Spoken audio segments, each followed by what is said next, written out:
रामानंद संप्रदाय कोल्हापूर जिल्हा सेवा समितीचे जिल्हाध्यक्ष कृष्णात माळी राहणार लाटोळे यांची द्वितीय कन्या व सोमनाथ उद्योग समूहाचे अध्यक्ष अशोकराव माळी यांची पुतणी प्राची दिग्विजय माळी वय 24 हिचे दिनांक 24 रोजी अल्पशा आजारानं कोल्हापूर येथील खासगी रुग्णालयात उपचार घेत असताना निधन झालं। तिच्या अवयवदानाच्या संकल्पाप्रमाणे तिचे नेत्रदान करण्यात आलं। जगद्गुरू रामानंदाचार्य श्रीमद नरेंद्राचार्य यांच्या प्रेरणेने तिने जगद्गुरू नरेंद्राचार्य महाराज संस्थान नाणीजधाम महाराष्ट्र यांच्याकडे मरणोत्तर देहदान करण्याचा संकल्प करून फॉर्म भरला होता।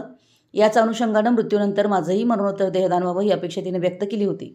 तुम्ही जगा दुसऱ्याला जगवा या जगद्गुरू श्रींच्या शिकवणीनुसार तिने नेत्रदान करण्याचा निर्णय तिचे वडील कृष्णात माळी, चुलते अशोकराव माळी, पती दिग्विजय माळी, भाऊ गुरुप्रसाद माळी, शुभम माळी व संपूर्ण कुटुंबानं नातेवाईकांनी निर्णय घेऊन सर्वांनी तिची नेत्रदान करण्याची इच्छा पूर्ण करण्याचा निर्णय घेतला।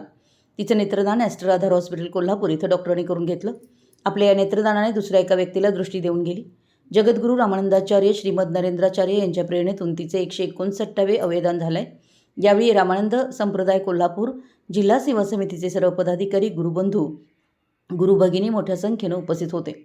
तिच्या निधनानं लाठोडे व पेठ गावावरती शोककळा पसरले।